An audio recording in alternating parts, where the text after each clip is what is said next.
Hello and good evening to all of you. I hope all of you are doing well and all of you are in good health. In today's class, we will discuss resource allocation graph.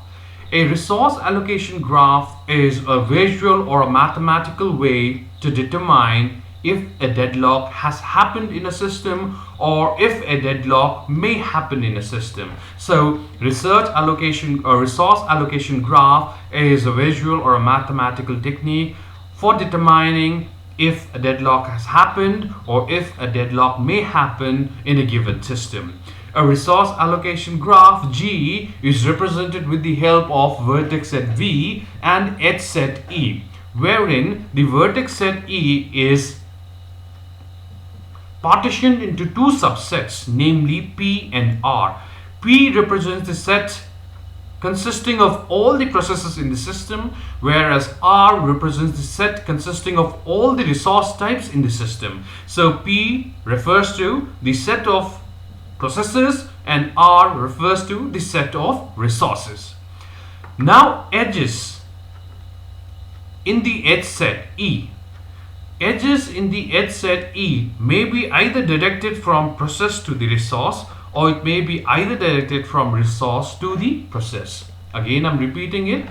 Edges in the edge set E may be either directed from process to the resource, or it may be either directed from resource to the process.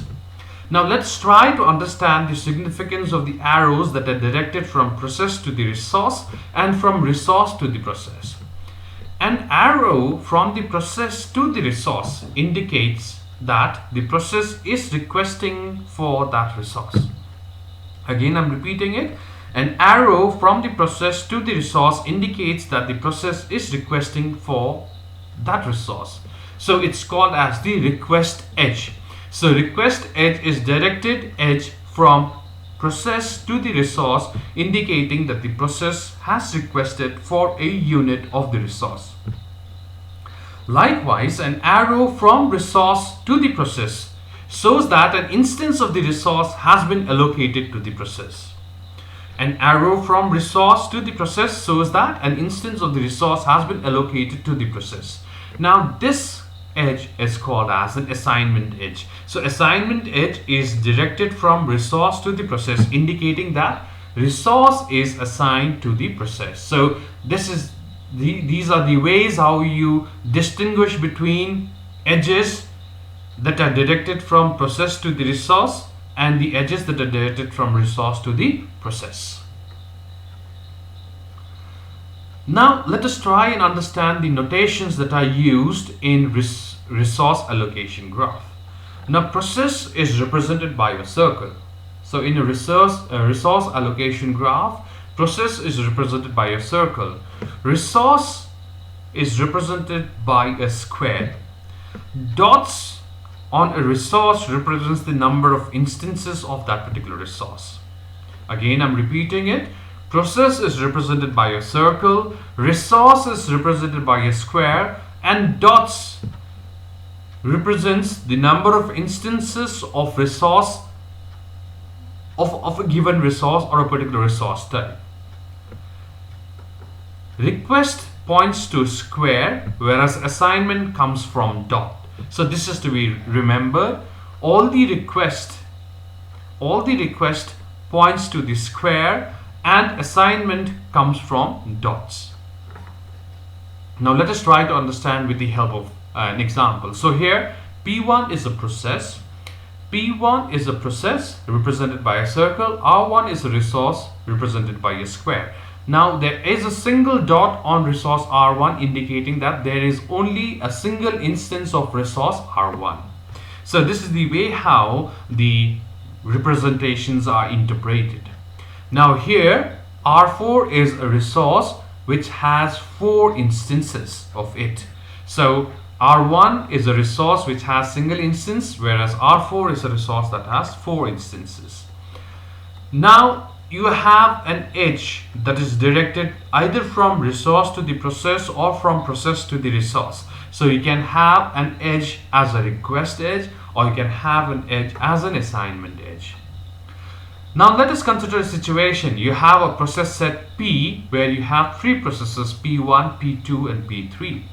And you have resource set R where you have four resources R1, R2, R3 and R4. Now let us try and understand how a resource allocation graph looks like. Now there are three processes P1, P2 and P3. There are four resources R1, R2, R3 and R4.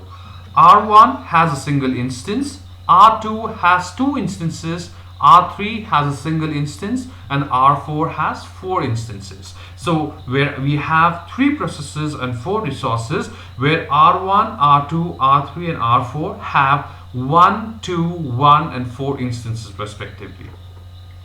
Now let us try to create a graph out of these processes and resources. So here the red arrow and blue arrow has certain significances. So here red arrow is directed from process to a resource. That means red arrow represents a request edge. So all the red arrows in this particular graph represents a request edge. Now as learned, request edge will be from process to the resource. So request will be from process to the resource. Likewise, all the blue arrows represent allocation.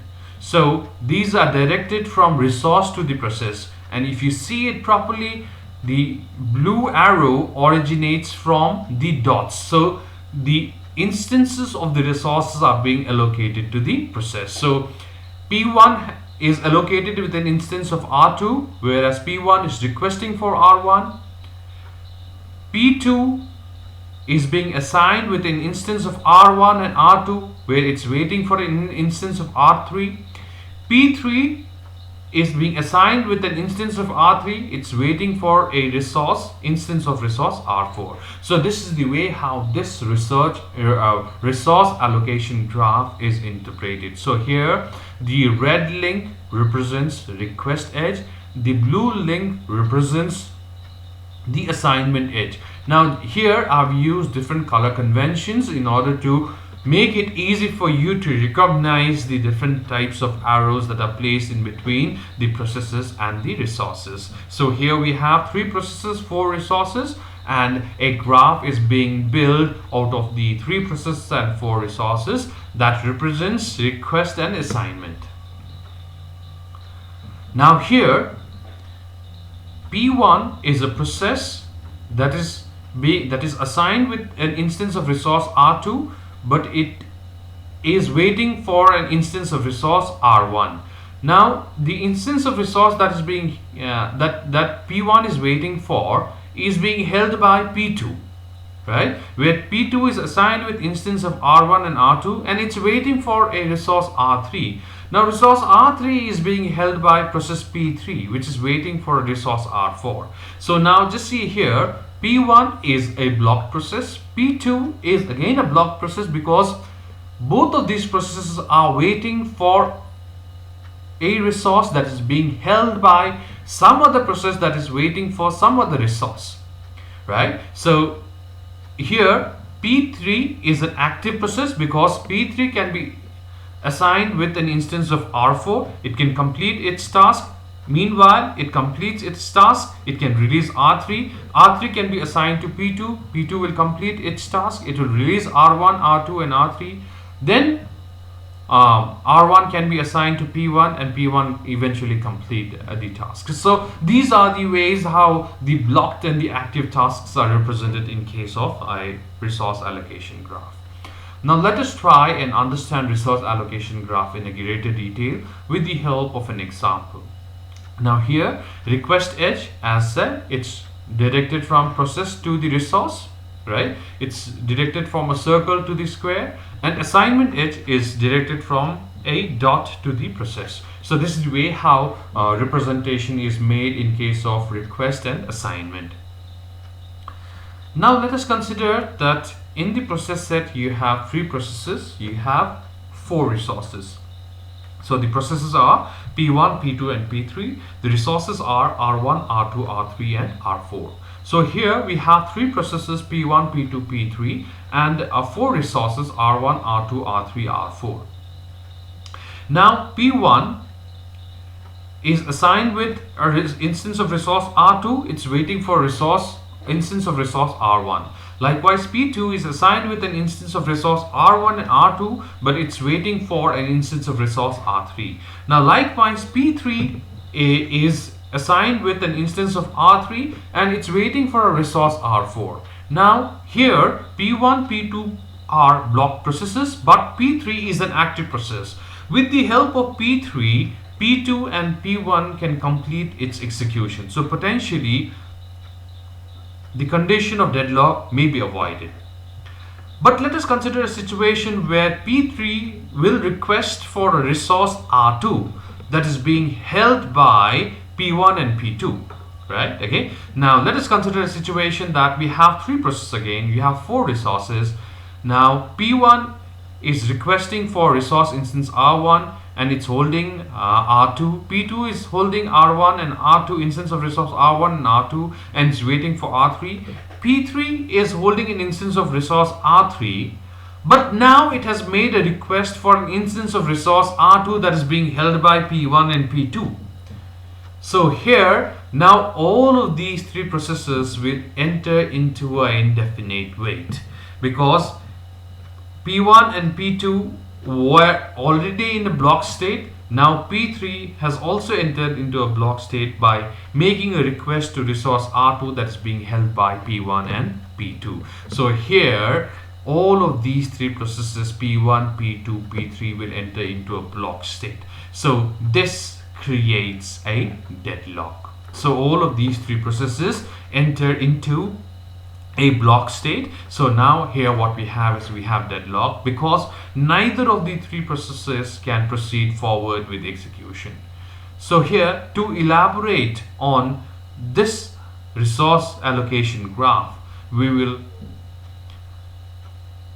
try to split it into two different graphs. So first we have P1, P2, P3 waiting for resources and P3 is waiting for an instance of resource R2 that is being held by P1 and P2. So P1 and P2 are already blocked. So here what we have is we have a situation where all three processes are blocked because they are waiting for resources that are being held by other processes in the same set. Now let us split this particular graph into two graphs. So first is a graph where we have P1 waiting for R1 where R1 is being held by P2. P2 is waiting for R3 which is being held by P3 and P3 is waiting for R2 that is being held by P1. So here what we have is we have a cycle. So we can say that whenever there is a cycle in a resource allocation graph, then we will have a deadlock. Now this is one partition of the graph.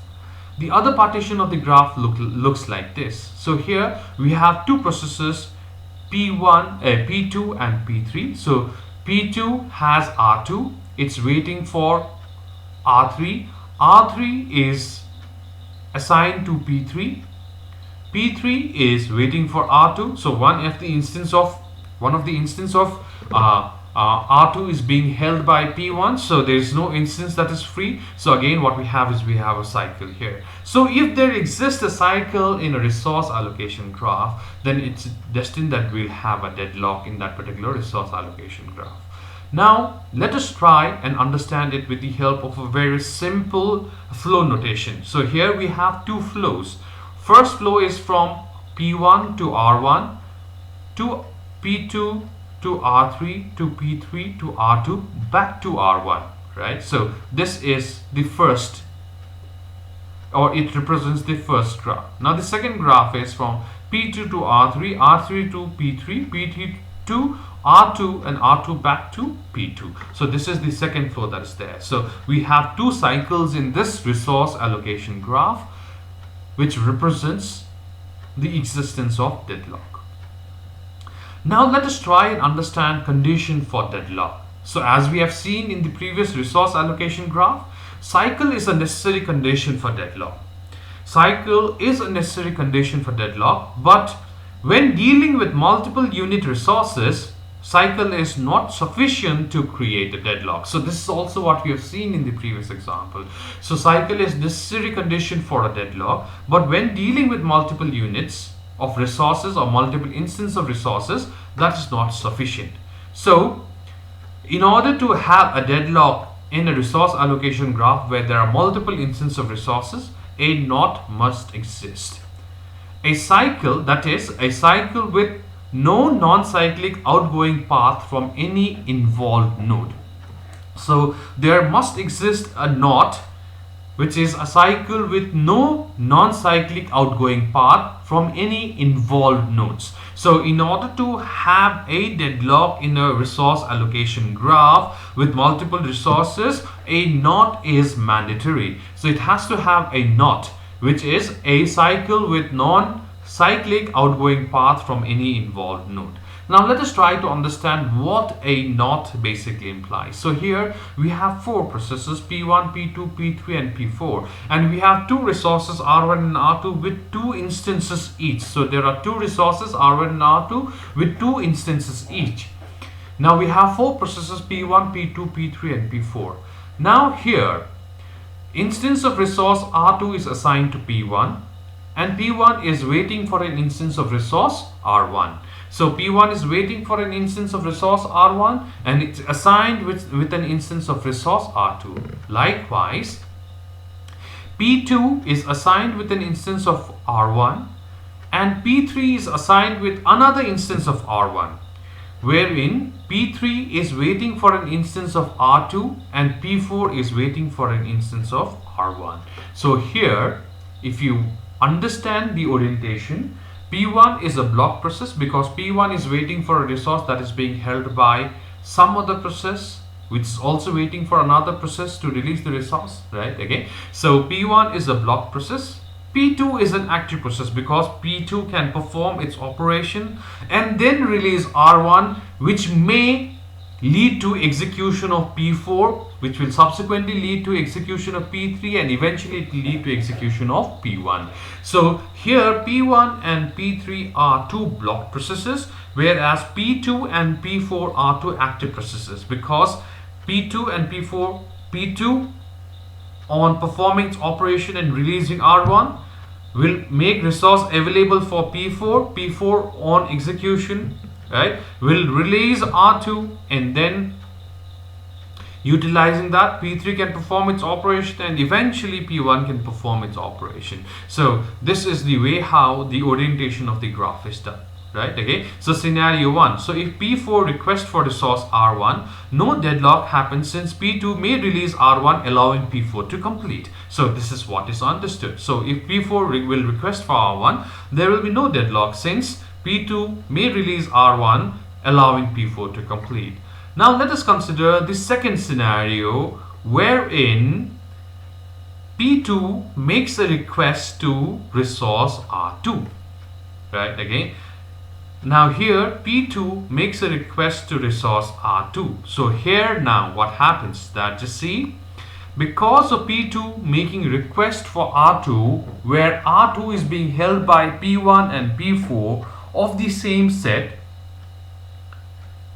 this makes all the process go into an indefinite wait. So it will make the process go into a situation of deadlock. So if P2 requests for resource R2, then since R2 is being held by P1 and P4, which is again waiting for a resource that is being held by P2, right? So this will lead to a situation of deadlock. So the set of processes will enter into a state of deadlock, or it will go into indefinite wait.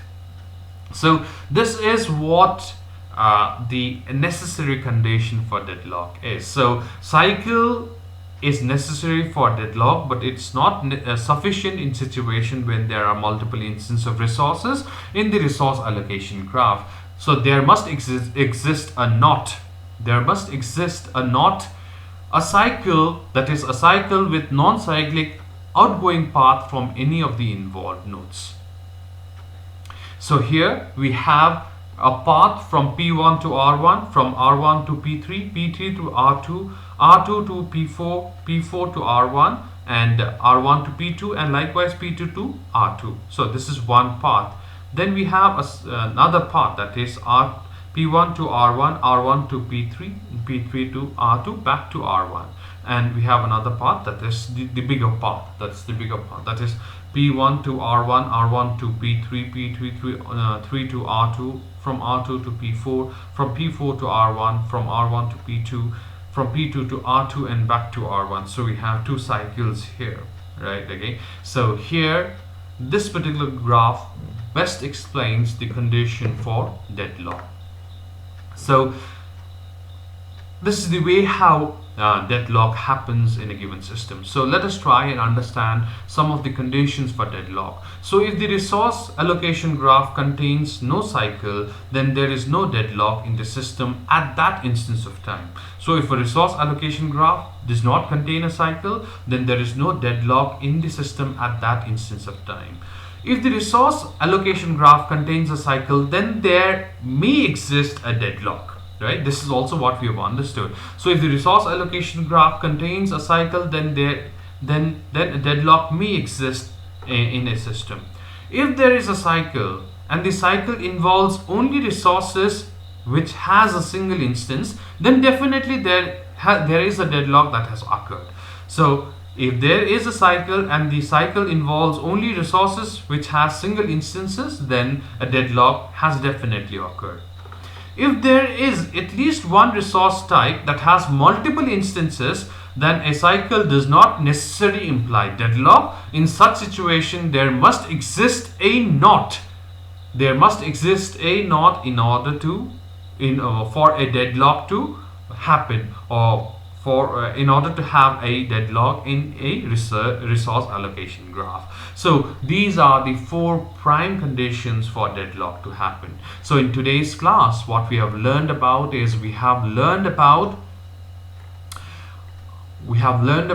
what is a resource allocation graph. We have learned about how a resource allocation graph is represented. We have learned about what are the partitions of the vertex set of the resource allocation graph. And we have also learned about the partition in the edge set of the resource allocation graph. We have learned about different types of edges. Then we have learned about different notations that are used in resource allocation graph. We have learned about the purpose of assignment edge and a request edge. We have learned about how a process is represented. We have learned about how single instance resources are represented. We have learned about how multi-instance resources are represented. Then we have learned about resource allocation graph with the help of a very neat example. Then we learned about in detail about resource allocation graph and how deadlock happens in a resource allocation graph. Then we learned about how to create partitions of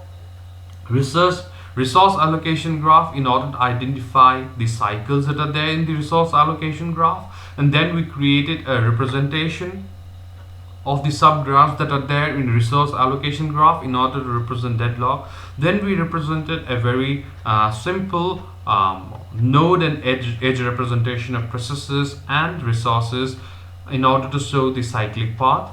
And then we learned about the necessary condition for deadlock, wherein we have learned about that in situation where there are single instances of resources in the resource allocation graph, then a cycle implies deadlock. Where in situation there are multiple instances of resources in a resource allocation graph, then a cycle necessarily does not lead to deadlock. For a deadlock to happen, there must exist a knot, which is a cycle with no non-cyclic outgoing path from any given node. We try to understand knot with the help of an example where we have taken into consideration two different scenarios that leads to the different interpretations of deadlock. And then we've learned about the various conditions for deadlock, where we have learned that if a resource allocation graph does not contain cycle, it implies that it does not have a deadlock. If a resource allocation graph contains a cycle, then there is a possibility for deadlock. If in a resource allocation graph there exists a cycle and all of the resources that are participating in the cycle are of single instance type, then definitely there is a deadlock. and if there is at least one resource of multiple instances, or resource having multiple instances, then a cycle necessary does not lead to deadlock. For a deadlock to happen, it must have in it a NOT. So this will bring us to the end of today's class. Thank you very much.